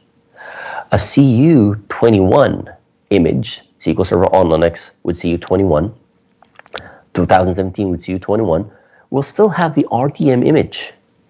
So all that a new image would do is reference an existing image, like the SQL Server on Linux RTM image, and then put something on top of it, like the CU21 application update.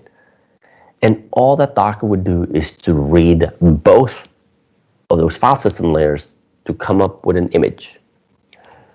How a file system layer is built is seen when you start pulling those images from the container registry. You've seen this image earlier, you've seen the messages. Every single GUID value here is actually a file system layer. And how Docker deals with this is, well, it will first look at the base layer, and then it would find the next layer on top of it and builds those layers, stacking them one on top of the other. Once it knows those different layers, it will read the metadata, and then it will build an image based on these file system layers, based on the metadata. The metadata could define how SQL Server 2017 with CU21 works, and then locks that image. That image becomes the reference point for every container that you create or you run. Okay? A container, on the other hand, because like I said, your images are read-only, a container is simply a read-write layer sitting on top of the read-only layer. This is one of the reasons why it's very efficient as far as storage is concerned. If I'm creating a container, I'm only creating that thin read-write layer. I'm only going to create that thin read-write layer for every container that I create without changing the underlying base image. So you can run many SQL Server on container instances and only have that read-write layer representing it. If you delete a container, it doesn't affect the image. Okay? And this ties into creating those images. What if I don't need, or what if I don't like the ones that are provided from Microsoft Container Registry? Well, you have the option to create your own image. Creating a custom image is simply giving you the power to create images that would meet your business requirements. For instance, if you don't like the way that Microsoft is releasing cumulative updates because you need to go through a series of tests, you might want to create a base image that is running maybe CU13 because that's that's what your applications use and that's what you've tested. If you let Microsoft decide they're going to push, the latest cumulative updates. What if, you haven't tested for the latest cumulative updates? You run the risk of maybe some breaking changes. And this is where the Docker file comes in. The Docker file is kind of like a menu, a recipe. A Docker file simply contains commands that you use to build your own custom image. And it could be any image. I'm only using SQL Server because, well, this whole presentation is all about SQL Server, right? It could be anything. You can create your own web app. You can create your own custom application. You can create anything so long as you have the Docker file. Let me break down the contents of a Docker file. And like I said, a Docker file is simply a text document, a recipe for building a custom image. It contains all the commands a user could run on the command line to create a custom image, but you automate the whole process. Think of a Docker file as infrastructure as code. Why infrastructure? Well, for one, in a virtual machine, you're building an entire infrastructure, standalone machine with SQL Server, with all the configuration settings, and it's in there. So you could think of a Docker file as infrastructure as code. I want to explain the contents of a Docker file. The Docker file starts with the base operating system. And I'm not talking about a full-blown operating system. I'm simply talking about the difference between the Docker host's operating system and the target container's operating system. In this case, CentOS. Not big of a deal because my underlying Docker host is running in CentOS 7, and I'm using CentOS for my base operating system for this particular image. The label is just metadata for you to tell developers, users, what this image is all about. I'm running Microsoft MS SQL-Server-Linux version 14. It's running on CentOS 7.6.1810. And this is the guy that you need to call or email if you have any issues with this image. Really, nothing much as far as metadata is concerned. The next command is simply, well, I've got two commands here. One is the run command. I want to run this particular command, which is curl, which is pulling down the repo, the definition for where I can download the SQL Server 2017 installation packages. The second run command is installing SQL Server, passing the -y parameter, which means any question, I'll answer with y. Even, did you read the EULA? Yes, well, not really. This automates the process of pulling down the installation package for SQL Server 2017 and installing it automatically. I will define the environment variable. This is the starting point for whatever command that I would run after this. In this case, is opt ms equal bin. Think of this path as your C program files, Microsoft SQL Server, and so on and so forth. Then I'll create a directory using mkdir. I'll create this directory called var opt MSQL data. And then I would give the SQL Server or the MS SQL user. By default, the MS SQL user is created when you install SQL Server, and I would grant this the group and user ownership for the var opt MS SQL and the etc password directory, because I want to store my secrets, my passwords in this directory. Expose is simply telling whoever's going to use this image, look, the application that's going to run on this container based on this image will be listening on port 1433. Command SQL Server. This is kind of like your SQL Server executable. Okay, you save this as a text file, run and build, and you now have your custom SQL Server on Linux image.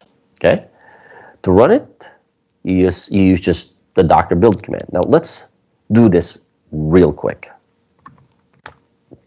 And I'm going to switch gears to this one because I don't want to pull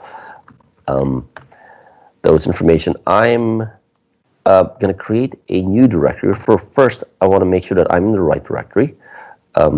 cd mkdir, cd tmp ls. I want to create a new directory, say docker build ls-l cd docker build. All right, and here's the thing, because I'm lazy, I'm going to use a tool called WinSCP, because IPADDR, because I wanted to just simply copy and paste my files instead of typing everything, because you don't type in demos. I want to log in as root. I could log in as me, but I just want to simplify this for now. And I will go and look at the directory that I just created, tmp and docker build. Okay, I already have a file named docker file, which is exactly what I showed you. Right? This is exactly what you saw. It's a very simple text file. And by the way, it has to be capital D and no extension. If you look at this, it says file, doesn't have any extension. Right? Docker file. That's how it's supposed to be. Although, you could use some techniques in order to use files like this or this. But let's stick with Docker file. Okay, I want to upload that to here, drag and drop, and let's build sudo docker images. Perfect. I need the CentOS image to build that custom Docker image. Okay, so let's see. Docker build. There we are. And run. And here's what this thing is going to do. And I'm going to explain. Oops. Keep forgetting sudo. This is what this guy is going to do. It will reach out. Did I? No, this is not the one. Give me a quick second, because I think I copied the wrong image or the wrong Docker file. Yes, wrong Docker file. I need this one. Okay. A wrong Docker file. There we are. Yes.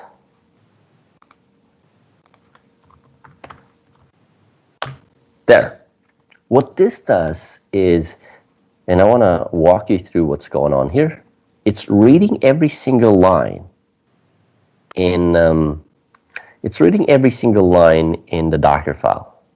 First, it reads the from statement, and then right here it ran, it's step number 17, it ran the curl command. Part of that is pulling.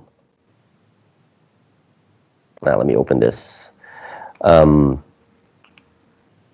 with Notepad. Label is just label, right? So it read this. It didn't have to pull the CentOS 7.6.1810 image because I already have it in my local repository. It had to pull this file, the repo file, store it in the local repository as well, and then install SQL Server. And that's why you see this. Now it's installing SQL Server, it's installing all of the dependencies. And keep in mind, this is the exact thing that you're going to be doing if you want to install SQL Server on Linux. Not inside a container, but on just any Linux environment.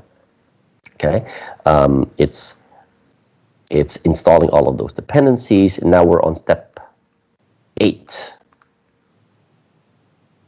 so far. Okay, every single one of those steps will form an image, and this image will become the foundation of the next image. Remember what I mentioned earlier? It's just like building Lego bricks. First is the CentOS Linux image, then the repo file, then the SQL Server on Linux, then the installation, and then this. Now we're on step number 9, 10, 11, 12, 13, and voila, we're done. Okay. Sudo docker images, my new image, SQL 2017 CentOS, and it was created 11 seconds ago, and it's merely 1.32, way smaller than the ones from Microsoft. My one from Microsoft is around 1.5, 1.6. We can use this now. Sudo docker ps-a. Okay, I got hello world. Let's do this. Instead of using this, let's use our newly built image. And because it's a newly built image, I want to use the new tag. Run this image. Done. Done. I just ran a new SQL Server on Linux image based on the custom image that I just created. Let's connect to this thing. IPADDR 227. Let's connect to this machine. 227. And I want to make sure that I type the password correctly.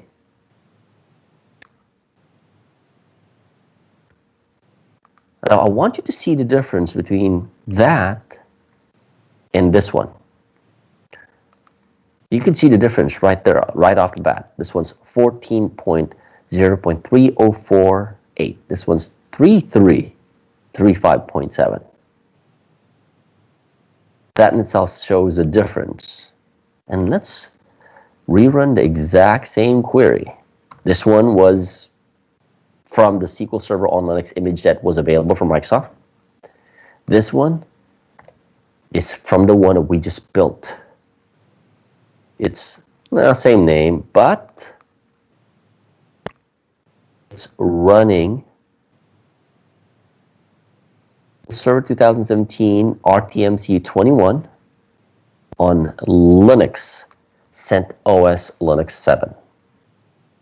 I just built my own custom SQL Server on image using a Docker file. Right? And this is, again, the power of what you can do with creating custom images, deploying SQL Server quick and fast, and deploying it in production. Okay? I do have a series of articles that I wrote on MS SQL Tips last year that walks you through the entire process that I did with other stuff, like using Docker volumes to store SQL Server database on them, with SQL Server on Windows containers. I don't like using SQL Server on Windows containers because, for one, they're too big, right? But like I said, I've written an entire series, a 6-part series, 1, 2, 3, 4, 5, 6-part series article on MS SQL Tips that outlines everything that I just showed you today. Okay, to wrap this all up, containers and DevOps is simply containers is just one tool. There are so many tools, and containers are a great tool to make DevOps easier, but keep in mind, DevOps is not just a tool. It's a culture, it's a principle, it's a philosophy. It's a process built with tools and people. Okay? Deploying SQL Server on containers is just one way of making DevOps easier. And if you're a SQL Server DBA, or if you're responsible for managing SQL Server databases, you got to get on board, because every developer is now getting their hands on this. Sooner or later, they will take over your job unless you start taking control. I've been privileged enough to write an entire book on this topic. It's available on Amazon. Yes, they made it available last month. This is one of the great things that came out of this lockdown thing. It was supposed to be out in September, but because everybody's locked up at home, we managed to expedite the whole publication process. Now it's available on Amazon. In fact, the minute that I got home, I saw my printed copy of the book in my doorstep. So here it is. I'm opening up the floor for questions. If you have any questions, feel free to use the chat window. I'm more than happy to respond to those questions. There's my contact information. Yeah, Edwin, there's a question from Kevin on the chat. How does licenses work on containers? Do you need to pay for licensing when you pull a container locally? That is a great question that I try to avoid as much as I can, but the real answer of every licensing person that you ask would have a different response. But here's the rule of thumb. The licensing for SQL Server on containers is the same as licensing SQL Server on bare metal, on physical machine, on virtual machine. What do I mean by that? If you want to dedicate an entire Docker host, if you want to dedicate that simply for SQL Server, you have to license the entire physical machine. Or in my case, my virtual machine running containers, you have to license it on a per core basis, so you can run as many containers as you want. Now, if you want to mix and match, meaning you want to run other containers on top of that Docker host, then you may want to provide additional parameters on the container, meaning the number of virtual CPUs, because keep in mind, you're paying SQL Server licenses based on virtual CPUs. So you have to tweak your containers, because again, by default, it will take as many CPU cores and as much RAM as it can, which means, well, you got to be ready for licensing if you want to use up all the available CPU cores on your Docker host.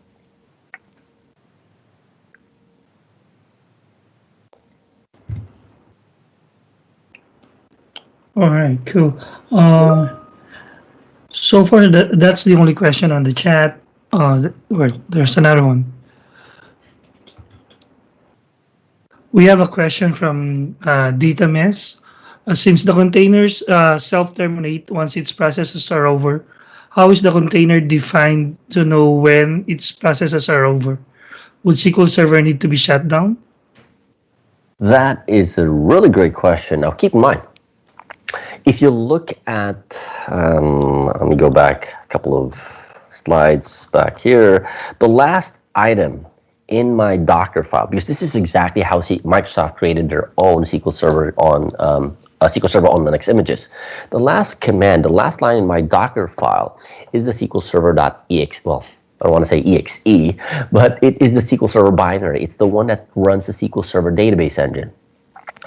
If there was another command after this, and this wasn't the SQL Server process, the container will terminate, and you would have to tweak the image in order for it to continue to run without terminating.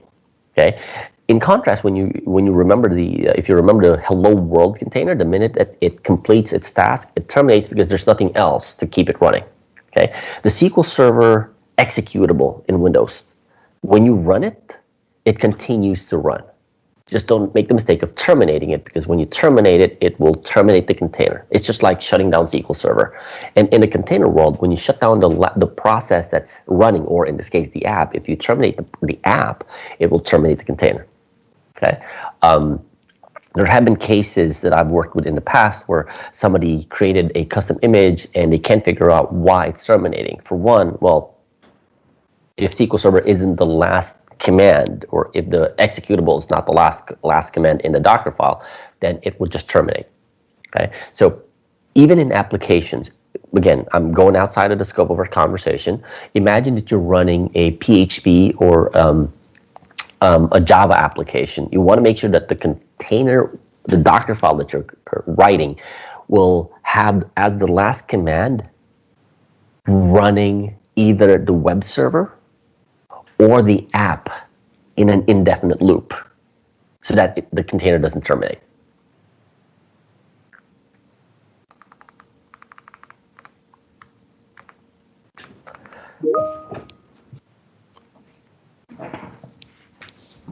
All right, I think that answers the question. Yeah, so if you guys have any more questions, you saw the how you can reach Edwin, so you can reach him through those channels. And yeah, that's all for tonight. If you just joined us for the second session, just a reminder, next week we're gonna have Arrow for Power BI data DAX 101, and we're gonna have Uwe Rieken from Germany for database scope settings. Thank you very much, Edwin.